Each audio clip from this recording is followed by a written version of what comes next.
Welcome to Global Village Show. Today, thank you very much for watching us. Today we are airing from Brooks Legion. We have two great guests from the Rotary Club, both of them co-president of the Rotary Club. Inga Elfson and also Leona Ferguson. Welcome to the program. Thank you. Good to be here. Yes. Thanks. Inga, you want to tell us a little bit about yourself? Yes. I am a newcomer to Brooks. There you go. That is true indeed. It is indeed true because I was born in Denmark. However, I have been privileged to live in Brooks for 60 years now, so I feel my roots are here. Yeah. I'm a retired educator, a teacher and principal, and I'm currently a school board trustee. So, Inga, the definition of newcomer, especially most of the large of the community, they see newcomer different way of the way that you mentioned now. Newcomer, they think it's refugee person coming from third world countries. So you want to just elaborate a little bit about newcomer? As I feel like a newcomer in that I came from another land and I certainly did not know any English when I arrived, and so that was a huge barrier for me and my family when we first came.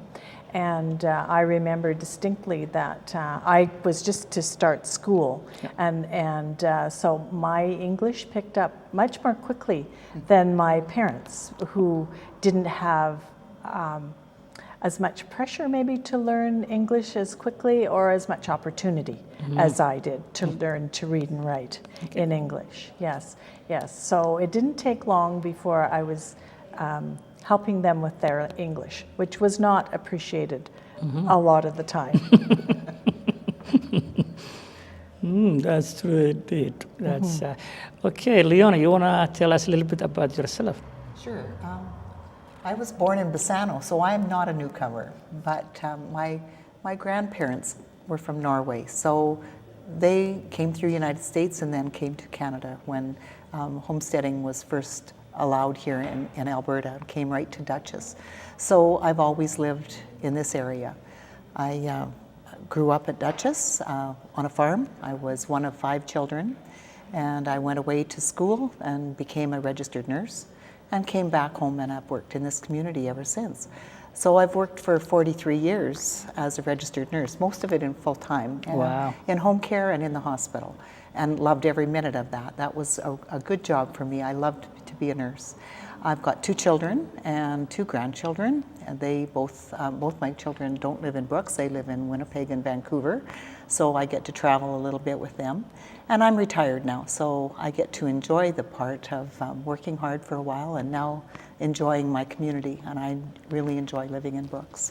You want to touch base with the Rotary Club, the Brooks site, the history of... A Rotary Club in Brooks started in 1983, and it's been a fairly active club here in Brooks. Rotary Club is part of an international organization. Rotary International is all over the world, and there are over 1 million members of the Rotary Club. Rotary Club does lots of wonderful things internationally and also locally in our community.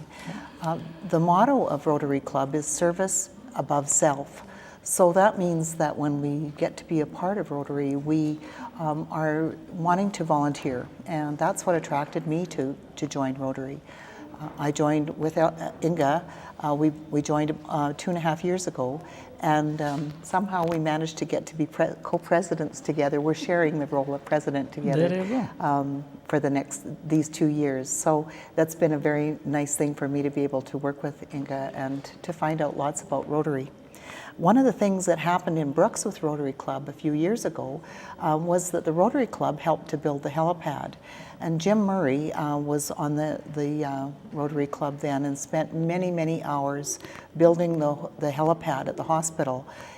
We had a helipad here long before many, many rural hospitals in Alberta did. And we were lucky enough then to be able to have STARS service come. That was all because of Rotary and because of Jim. the rest of the club sure helped as well. But Rotary International even recognized Jim for the hours that he put in getting that helipad built. So those are the kinds of things that we can do in our community. What challenges you face, for example, as you just mentioned a while ago, when you first arrived with the family? Is it similar what the newcomers current coming face today, or was it different? It was different in that we certainly didn't have iPhones and iPads or any of the latest technology. However, I think that there's many similarities.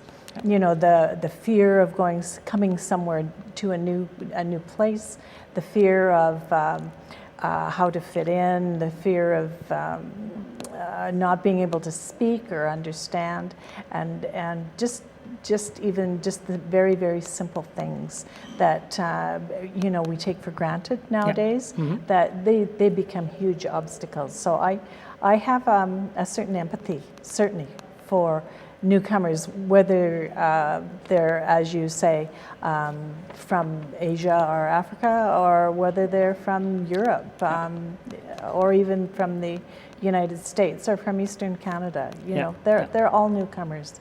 And sometimes it's easier in a sense when there isn't a language barrier, but it's never really easy.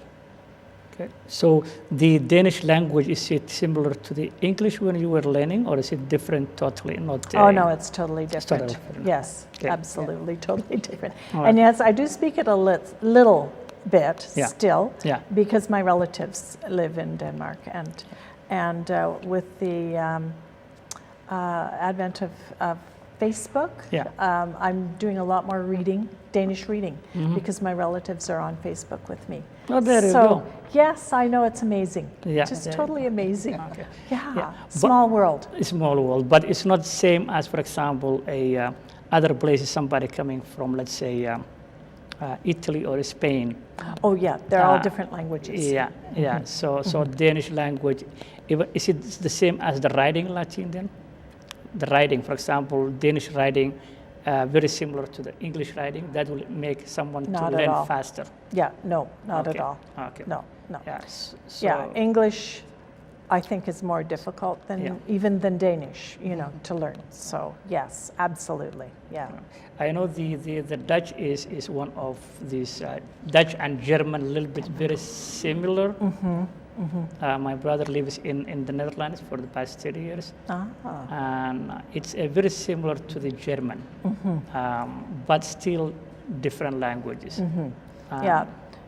Danish, Denmark adjoins Germany as well, but their languages are quite different. Different, right? Yeah. All I know, the German says Dankeschön, so. The International Rotary Club, they have contributed a lot of good things to the third world countries.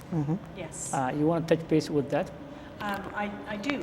I'm absolutely thrilled to say that actually Leona and 4 of our members are going to be going to El Salvador in 3 weeks, and they're going to be working, building houses down there.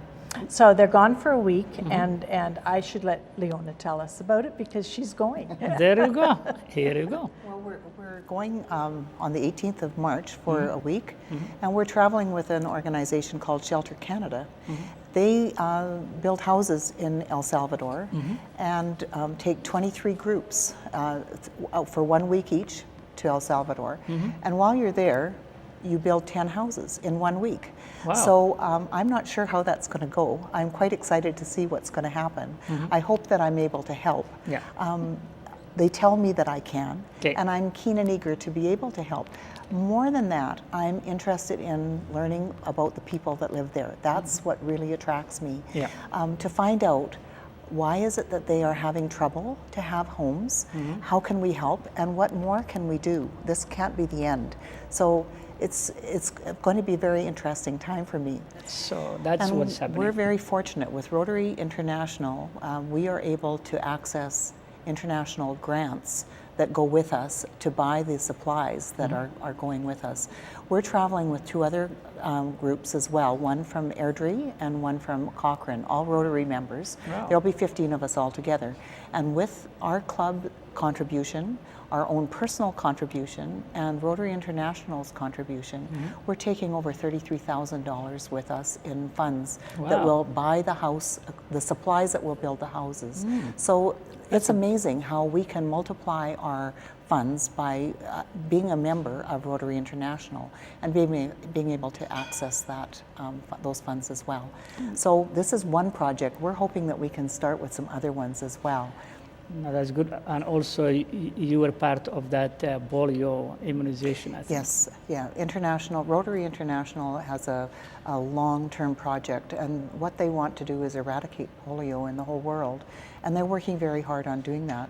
We haven't gone to help with the immunizations, but we certainly have contributed funds towards that. Bill and Melinda Gates are really big a help to getting that going. I think that right now Rotary is in Pakistan working on getting as many people as possible immunized there. They've been in Africa, they've been many places. Polio can be eradicated. They know they can, and they are so close to getting it eradicated that we're this close. That's what they say, this close. Wow. So we're working on it, and hopefully it'll become a disease that we don't have to worry about anymore. Some of the tribes, I think, in Pakistan Yes, yeah. is giving hard time because Yes. of their Yeah. mental status of they always come up with a reasoning, culture, or religion. Yeah. But that's not the case. I think that's the common good for their own families. Exactly. That's for sure. Yeah. Yeah. Yeah. I know So that's we're lucky that Rotary International and our own club can look outside of our community and look inside our community as well to see things that need to have attention, and we can do things to make those things happen. That's good news. I think Yeah, that's good for sure. for the community to know. Yeah. How would one be able to be a member of the Rotary Club? Go ahead. Yeah. Anyone? of you? Anybody that's interested can talk to us about becoming a member. There is a membership fee every year that you have to pay. And what we really encourage is that, first of all, we have a membership director, and that's Mohammed Idris right now. He is our membership director and has agreed to stay on with us for the next year to be director of that part of our club as well. And so he generally will talk to people and tell them a little bit about our club and what we expect, because you don't just come for a good time, you come to work as well. So we need to be clear about that. And then sometimes we encourage people to come to a few meetings to see what it's like before you make a decision about whether you want to be a member. But absolutely, if anybody is interested, we're open to anybody being members. How would, as a trustee in our region, how can we encourage families to involve, for example, a school? The best thing that you do and that they can do is come to the school, to ask questions and to talk to the teachers. And if they're willing to do that much, that's excellent, because it just helps to pave the way, and it helps them to overcome the fear. Once I think you've been to somewhere, then like a school, then it's no longer such a fearful place, because I mean their kids go there every day, and so it's important for them to feel comfortable going there as well. The other thing that they can, and I always encourage all parents to do, and I would love to see some of the newer parents feel more comfortable doing, is coming to school council meetings. Those meetings are for parents. They're usually once a month, and the school invites everybody to come. And if they'll come, they'll learn more and get to meet other parents and can ask their questions there too. So whatever they have that they need to know. No, that's good, and I think since you are one of the great trustees we have in the region, I think it might be also a good idea to think about having a meet and greet, for example, Absolutely. without any agenda, Yes. so that the families will not be afraid of communication issue, because when you say you go and talk to the teacher, first thing comes to their mind is, how am I supposed to communicate?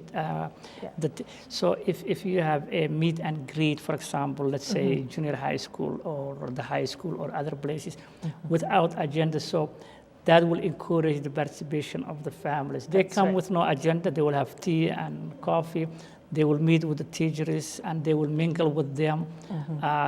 That will build also their confidence to join the school. Yeah, little steps. Little Absolutely, little steps. And as long as they're willing, then I think that then helps them better get involved, and also it'll really help their children in school. My follow-up question is a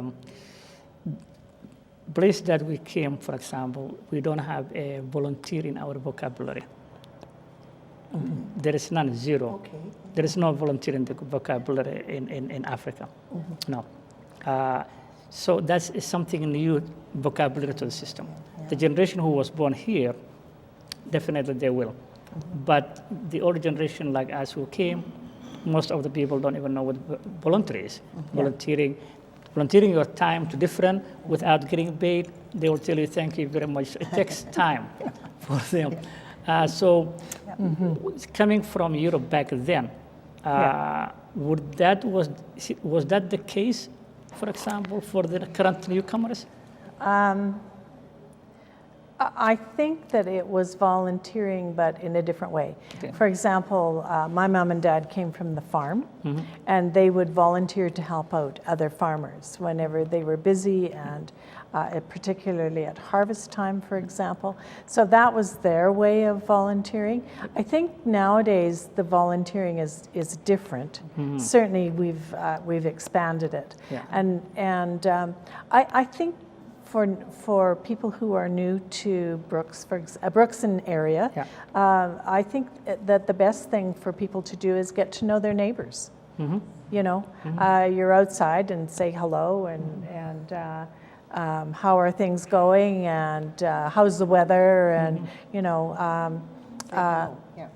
just start there, and then build, and find out what they're involved in, and you know, and if they're volunteering with anything. I mean, certainly in the wintertime, for example, there's snow to shovel. You know, everybody has snow to shovel. There might be an older person down the street who isn't able to shovel snow anymore. You know, could you volunteer and shovel some snow? I mean, just little things. It doesn't have to be big.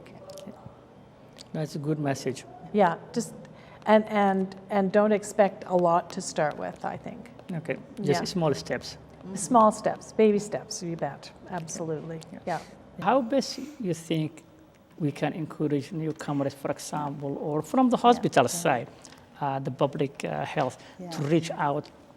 Immunization. Well, my background is more in the acute care side, and so I wasn't involved, but I do personally believe that it's very important for all of us to maintain our immunizations all the time.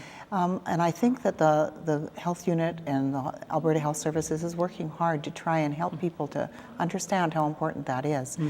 If we all are immunized, we prevent anybody in the community from getting sick.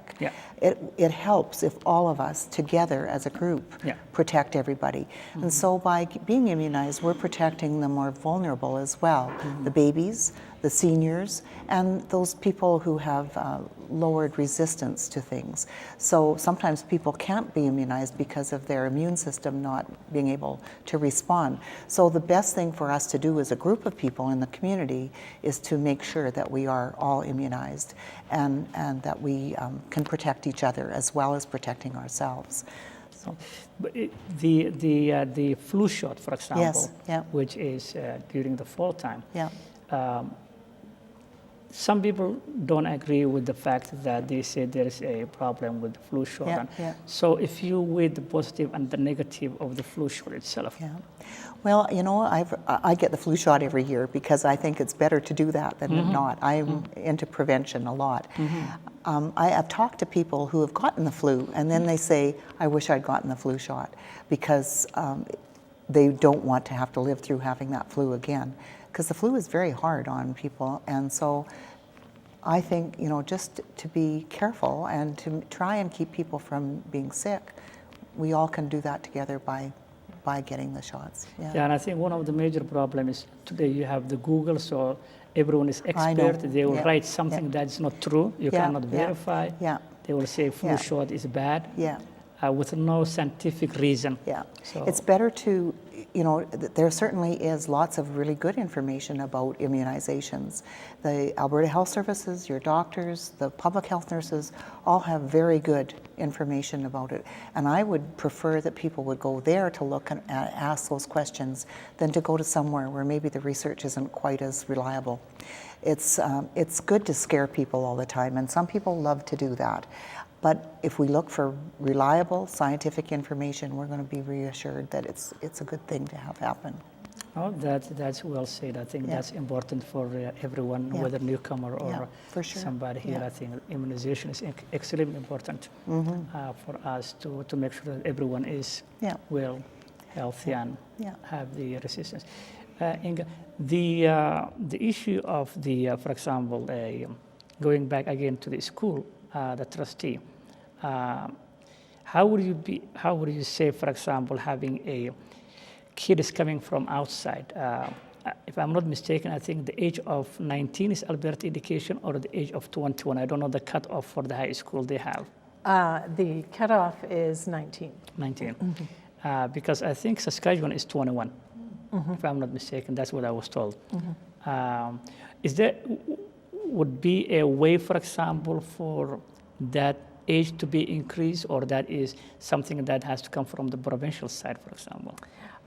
Well, actually, the reason I say 19 is because Grasslands chooses to educate up to the age of 19. 19, okay. But provincially, 18 is the cutoff. Oh. So yes, so we've added an extra year because we think it's important, and it's important for the students to get as much education as possible within our school district. So, since both of you have known in the community a long time, and both of you have the value of education, what will be your message to our viewers, especially the youth? Well, I think it's absolutely really important for people to stay in school. I have a partner right now who left school before he graduated, ended up in an accident, and then ended up coming back to school. And that is also available to all students, to come back to school, even if you, for whatever reason, decide to leave. It's important in terms of how your life is going to proceed. If you stay in school, you have every chance of making better money, better job, higher wage, and being happier. You said enough. I think that is great. So I hope they will listen and adapt to that. Yes. Sometimes they find life is ups and downs, and they get frustrated. Yeah. But that's what life is all about. I know. I've heard that school is boring, lots, and there are that's true. So there are certain parts of school that are boring, but at the same time, if you can keep the end view in mind and keep what you really want, hopefully that'll help to steer you in the right direction. There you go. Thank you very much, Leona. Well, I agree with Inga 100%. Okay. I think it's important to set goals for yourself and to work towards them. Sometimes it is hard, sometimes it is boring, but when you look forward and see that there are things that you can do that will make you happy, maybe it isn't even about how much money you make, but it's about fulfilling yourself and knowing that you're doing something that makes you happy. That is so important. Education is never a waste of time. it doesn't matter if you're 45 years old and wanting to go back and go and get some more education. I still learn things. I'm a senior citizen now, but I love to learn. Learning is something that we should cherish all the time. We are so fortunate here to have so much information and so much access to things that we need to take advantage of that. And it'll turn out good. There you go. So learning is, education is lifelong learning. Lifelong, absolutely, for sure. Yeah. Oh, that is. And I can say on behalf of Leona and myself, what we've been learning about is Rotary. There you go. Yes, we've had a steep learning curve, Yeah. and we've done our best, and supported each other. Actually, it's been partner. yes, feels like a partner in crime. So is it every Thursday now, or is it the 4 weeks? Yeah, every Thursday It's every Thursday. at noon at the Every Heritage. Thursday through the month. Yeah. Yes. Okay, I thought it was three. Well, one of our meetings is a business meeting, you know, and I talk about boring things. Maybe that's not quite the exciting one. That's usually the first Thursday of the month is our business meeting with the group. So then that's when we talk about the plans we have, the things that we need to do, and if there's any projects that we've got on the go that we want to check in with. Sometimes it's about our social times too, as well. We have some fun times. We have a fun golf time in the fall, and we have a corn roast in the summer, and we have a Christmas party. The rodeo. We work at the beer gardens. That's a work thing for us, but we have lots of fun at the rodeo for sure. And so we have lots of things. We look after the gate at the medieval fair. Yeah. So those kinds of things we get involved with in the community, and that helps us to be involved. Yeah, for sure. Well, I'm one of those living testimony, and I know that Rotary Club have done a great job. Good. They have done a positive contribution, whether it's locally or internationally, and we hope they will continue for many years to come. I just left my hat at home. I should have just take my hat off for the well-done job you guys do. Oh, that's good. And I hope those viewers who like to join Rotary, they can call Mohammed Idris for membership stuff. And if they need more information, they can call you can call either Inga or Leona. Sure. And if you need for more information, or Reg Radke, I believe, or John, John Any Petrie. member is a good information point for anybody. If you know somebody that's a Rotary member, talk to them, because they're all good and well-informed representatives. There you go. So you have very good people, and we hope to see Rotary Club continue their positive contribution for the next 200 years. Thank you very much. Thank you, Ahmed. Yeah. Thank you very much for coming to Global Village today. We're very honored to have both of you. At least what we need is for the community to know the good job that Rotary Club is doing, not internationally, but also locally. And hope we will have more of us to join the club. Okay. And I will be one of them. Okay. And we'll go from there. Okay, and that's good. Yeah. And we will encourage others to join the club. Yeah. And, you can encourage someone if you're not a member. That's right. The first question they ask you is, are you a member? Are No. you a member? Yeah. So why are you encouraging me to join? Why are you saying this? Why are you saying that? So, That's exactly so we hope to have new members joining and to continue for the good services that you provide to the community. Thank you very much for both of you coming. Thank you so much. Yeah, and for the trustee, you're doing good. And I think for a retired, you're doing good. I think and going to El Salvador, definitely that will. Well, I hope I can keep up with the group. Will be eye opener for you too. Yeah. I'll let you know how things go. To see a third world country and why people are in that shape. So that gives you some idea. Good. Thank you very much. This is our end of the program, Global Village show today. Thank you very much for joining us, and we hope you will join us next time.